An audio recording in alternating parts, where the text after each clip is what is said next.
ಸರ್ಕಾರಕ್ಕೆ ಹೊಸದೊಂದು ತಲೆಬಿಸಿಯನ್ನ ತಂದೊಡ್ಡಿದೆ ಈ ಒಳ ಮೀಸಲಾತಿ ವಿಚಾರ.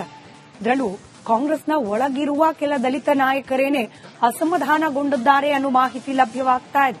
ಮುಖ್ಯಮಂತ್ರಿ ಸಿದ್ದರಾಮಯ್ಯರನ್ನ ಕೆಲವೇ ದಿನಗಳ ಹಿಂದೆ ಈ ಮೀಸಲಾತಿ ವಿಚಾರಕ್ಕೇನೆ ಭೇಟಿಯಾಗಿ ಒತ್ತಡವನ್ನ ಹೇರಿದ್ರು ದಲಿತ ನಾಯಕರು, ಸಚಿವರು ಹಾಗೆ ಶಾಸಕರು.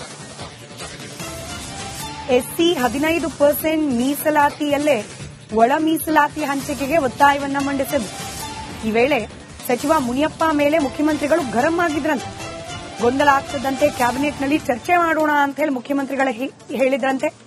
ಹೀಗಾಗಿ ಮಹತ್ವ ಪಡೆದುಕೊಂಡಿದೆ ನಾಳೆಯ ಸಚಿವ ಸಂಪುಟ ಸಭೆ.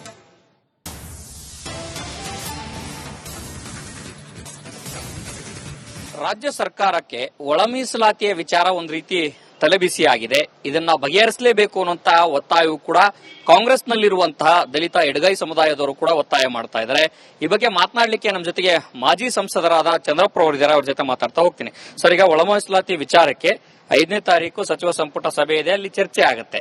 ಈ ನಡುವೆ ತಮ್ಮ ಸಮುದಾಯದ ನಾಯಕರು ಸರ್ಕಾರದ ಮೇಲೆ ಒತ್ತಡ ತರಲಿಕ್ಕೆ ಯಾವ ರೀತಿಯ ಒಂದಷ್ಟು ಪ್ಲಾನ್ಗಳನ್ನ ಮಾಡ್ಕೊಂಡಿದ್ದೀರಿ ಸರ್? ಏನಿಲ್ಲ, ಮುಂದೆ ಬರುವಂತಹ ಸಚಿವ ಸಂಪುಟ ಸಭೆಯಲ್ಲಿ ನಮ್ಮ ಸಮಾಜದಲ್ಲಿ ಪ್ರತಿ ಕ್ಷೇತ್ರದಲ್ಲೂ 15ರಿಂದ 25-40 ಸಾವಿರ ಮತ ಬಾಂಧವರಿದ್ದಾರೆ ನಮ್ಮ ಸಮಾಜದವರು.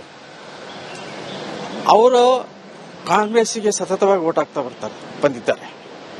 ಈಗ ನಾವೆಲ್ಲ ಕೆ.ಎಚ್. ಮುನಿಯಪ್ಪನವರು, ಸನ್ಮಾನ್ಯ ತಿಮ್ಮಾಪುರವರು, ಆಂಜನೇಯವರು, ನಾವೆಲ್ಲ ಸೇರಿ ನಮ್ಮ ಸಚಿವರ ಮನೆಗೆ ಹೋಗ್ತೀವಿ. ಈಗ ನಮ್ಮವ್ರು ಓಟ್ ಕೊಟ್ಕೊಂಡ್ಬರ್ತಿದ್ದಾರೆ, ನಿರಂತರವಾಗಿ ಮತ ಪಡೆದಿದ್ದೀರಿ.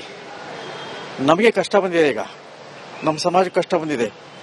ಆ ಕಷ್ಟದ ಪರವಾಗಿ ನಿಲ್ಬೇಕು ನೀವು ಅನ್ನುವಂಥ ಮನವಿಯನ್ನ ಪ್ರತಿ ಸಚಿವರಿಗೆ ಹೋಗಿ ಮುದ್ದಾಂ ನಾವೇ ಅವ್ರನ್ನ ಮನವಿ ಮಾಡ್ತೇವೆ. ಸಚಿವರು ಯಾಕೆ ಈ ವಿಚಾರದಲ್ಲಿ ಮೌನ ವಹಿಸ್ತಾ ಇದ್ದಾರೆ ಸರ್? ಅದು ಎಲ್ಲರಿಗೂ ಗೊತ್ತಿರೋ ವಿಚಾರನೆ. ಅವ್ರಿಗೆ ಏನೇನೋ ಗೊಂದಲಗಳಿದಾವೆ.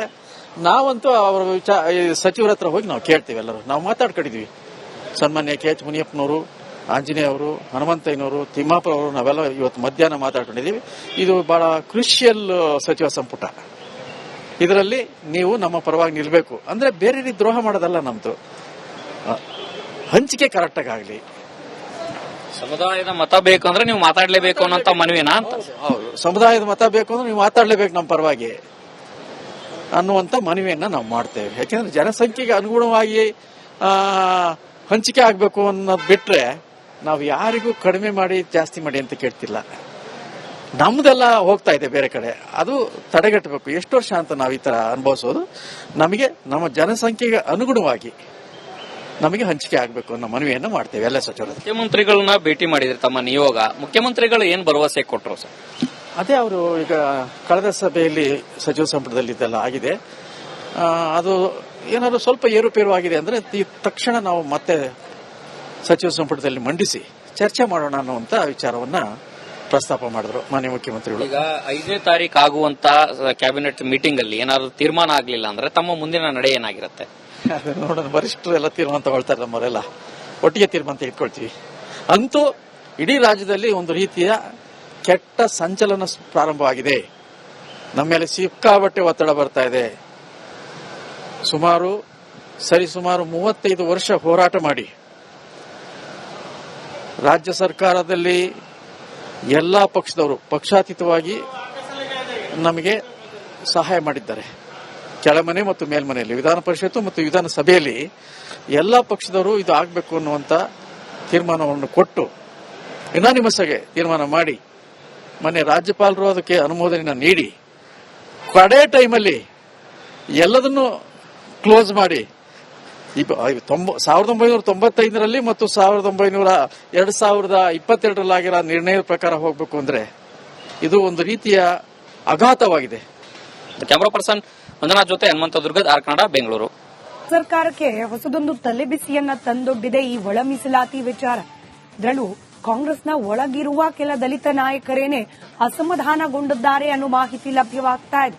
ಮುಖ್ಯಮಂತ್ರಿ ಸಿದ್ದರಾಮಯ್ಯರನ್ನ ಕೆಲವೇ ದಿನಗಳ ಹಿಂದೆ ಈ ಮೀಸಲಾತಿ ವಿಚಾರಕ್ಕೇನೆ ಭೇಟಿಯಾಗಿ ಒತ್ತಡವನ್ನ ಹೇರಿದ್ರು ದಲಿತ ನಾಯಕರು, ಸಚಿವರು ಹಾಗೆ ಶಾಸಕರು. ಎಸ್ಸಿ 15% ಮೀಸಲಾತಿಯಲ್ಲೇ ಒಳ ಮೀಸಲಾತಿ ಹಂಚಿಕೆಗೆ ಒತ್ತಾಯವನ್ನ ಮಂಡಿಸಿದ್ರು. ಈ ವೇಳೆ ಸಚಿವ ಮುನಿಯಪ್ಪ ಮೇಲೆ ಮುಖ್ಯಮಂತ್ರಿಗಳು ಗರಂ ಆಗಿದ್ರಂತೆ. ಗೊಂದಲ ಆಗ್ತದಂತೆ ಕ್ಯಾಬಿನೆಟ್ನಲ್ಲಿ ಚರ್ಚೆ ಮಾಡೋಣ ಅಂತ ಹೇಳಿ ಮುಖ್ಯಮಂತ್ರಿಗಳು ಹೇಳಿದ್ರಂತೆ. ಹೀಗಾಗಿ ಮಹತ್ವ ಪಡೆದುಕೊಂಡಿದೆ ನಾಳೆಯ ಸಚಿವ ಸಂಪುಟ ಸಭೆ.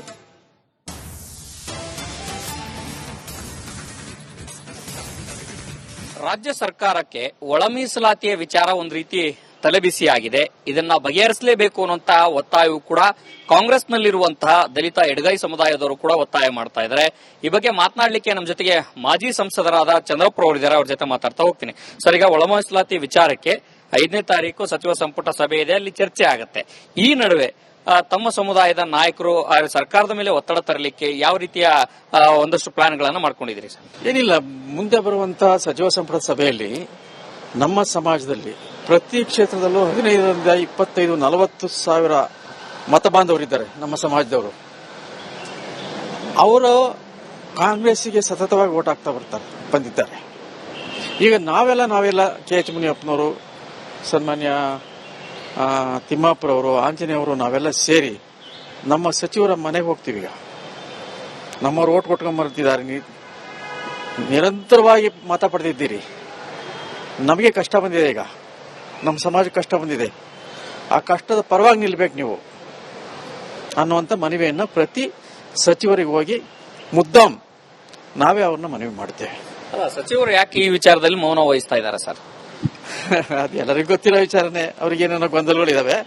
ನಾವಂತೂ ಅವರ ಸಚಿವರ ಹತ್ರ ಹೋಗಿ ನಾವು ಕೇಳ್ತೀವಿ. ಎಲ್ಲರೂ ನಾವು ಮಾತಾಡ್ಕೊಂಡಿದೀವಿ. ಸನ್ಮಾನ್ಯ KH ಮುನಿಯಪ್ಪನವರು, ಆಂಜನೇಯ ಅವರು, ಹನುಮಂತಯ್ಯನವರು, ತಿಮ್ಮಾಪುರ ಅವರು, ನಾವೆಲ್ಲ ಇವತ್ತು ಮಧ್ಯಾಹ್ನ ಮಾತಾಡ್ಕೊಂಡಿದೀವಿ. ಇದು ಬಹಳ ಕ್ರೂಷಿಯಲ್ ಸಚಿವ ಸಂಪುಟ.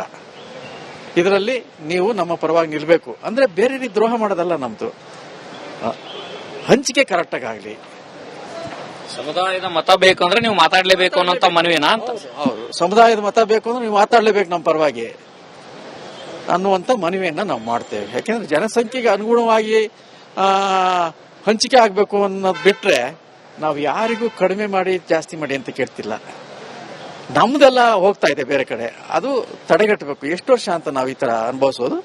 ನಮಗೆ ನಮ್ಮ ಜನಸಂಖ್ಯೆಗೆ ಅನುಗುಣವಾಗಿ ನಮಗೆ ಹಂಚಿಕೆ ಆಗಬೇಕು ಅನ್ನೋ ಮನವಿಯನ್ನ ಮಾಡ್ತೇವೆ ಎಲ್ಲ ಸಚಿವರು. ಮುಖ್ಯಮಂತ್ರಿಗಳನ್ನ ಭೇಟಿ ಮಾಡಿದ್ರೆ ತಮ್ಮ ನಿಯೋಗ, ಮುಖ್ಯಮಂತ್ರಿಗಳು ಏನ್ ಭರವಸೆ ಕೊಟ್ಟರು ಸರ್? ಅದೇ ಅವರು ಈಗ ಕಳೆದ ಸಭೆಯಲ್ಲಿ ಸಚಿವ ಸಂಪುಟದಲ್ಲಿ ಇದೆಲ್ಲ ಆಗಿದೆ. ಅದು ಏನಾದ್ರು ಸ್ವಲ್ಪ ಏರುಪೇರು ಆಗಿದೆ ಅಂದ್ರೆ ತಕ್ಷಣ ನಾವು ಮತ್ತೆ ಸಚಿವ ಸಂಪುಟದಲ್ಲಿ ಮಂಡಿಸಿ ಚರ್ಚೆ ಮಾಡೋಣ ಅನ್ನುವಂತ ವಿಚಾರವನ್ನ ಪ್ರಸ್ತಾಪ ಮಾಡಿದ್ರು ಮಾನ್ಯ ಮುಖ್ಯಮಂತ್ರಿಗಳು. ಈಗ 5ನೇ ತಾರೀಕು ಆಗುವಂತ ಕ್ಯಾಬಿನೆಟ್ ಮೀಟಿಂಗ್ ಅಲ್ಲಿ ಏನಾದ್ರು ತೀರ್ಮಾನ ಆಗಲಿಲ್ಲ ಅಂದ್ರೆ ತಮ್ಮ ಮುಂದಿನ ನಡೆ ಏನಾಗಿರುತ್ತೆ? ನೋಡೋಣ, ವರಿಷ್ಠರು ಎಲ್ಲ ತೀರ್ಮಾನ ತಗೊಳ್ತಾರೆ. ನಮ್ಮವರೆಲ್ಲ ಒಟ್ಟಿಗೆ ತೀರ್ಮಾನ ತೆಗೆದುಕೊಳ್ತೀವಿ. ಅಂತೂ ಇಡೀ ರಾಜ್ಯದಲ್ಲಿ ಒಂದು ರೀತಿಯ ಕೆಟ್ಟ ಸಂಚಲನ ಪ್ರಾರಂಭವಾಗಿದೆ. ನಮ್ಮ ಮೇಲೆ ಸಿಕ್ಕಾಬಟ್ಟೆ ಒತ್ತಡ ಬರ್ತಾ ಇದೆ. ಸರಿಸುಮಾರು 35 ವರ್ಷ ಹೋರಾಟ ಮಾಡಿ ರಾಜ್ಯ ಸರ್ಕಾರದಲ್ಲಿ ಎಲ್ಲಾ ಪಕ್ಷದವರು ಪಕ್ಷಾತೀತವಾಗಿ ನಮಗೆ ಸಹಾಯ ಮಾಡಿದ್ದಾರೆ. ಕೆಳಮನೆ ಮತ್ತು ಮೇಲ್ಮನೆಯಲ್ಲಿ, ವಿಧಾನ ಪರಿಷತ್ತು ಮತ್ತು ವಿಧಾನಸಭೆಯಲ್ಲಿ ಎಲ್ಲಾ ಪಕ್ಷದವರು ಇದು ಆಗಬೇಕು ಅನ್ನುವಂತ ತೀರ್ಮಾನವನ್ನು ಕೊಟ್ಟು ಯುನಾನಿಮಸ್ ಆಗಿ ತೀರ್ಮಾನ ಮಾಡಿ ಮೊನ್ನೆ ರಾಜ್ಯಪಾಲರು ಅದಕ್ಕೆ ಅನುಮೋದನೆಯನ್ನು ನೀಡಿ ಕಡೆ ಟೈಮಲ್ಲಿ ಎಲ್ಲದನ್ನು ಕ್ಲೋಸ್ ಮಾಡಿ 1995ರಲ್ಲಿ ಮತ್ತು 2022ರಲ್ಲಿ ಆಗಿರೋ ನಿರ್ಣಯದ ಪ್ರಕಾರ ಹೋಗಬೇಕು ಅಂದ್ರೆ ಇದು ಒಂದು ರೀತಿಯ ಆಘಾತವಾಗಿದೆ. ಕ್ಯಾಮರಾ ಪರ್ಸನ್ ಮಂಜುನಾಥ್ ಜೊತೆ ಹನುಮಂತ ದುರ್ಗದ್, ಆರ್ ಕನ್ನಡ, ಬೆಂಗಳೂರು.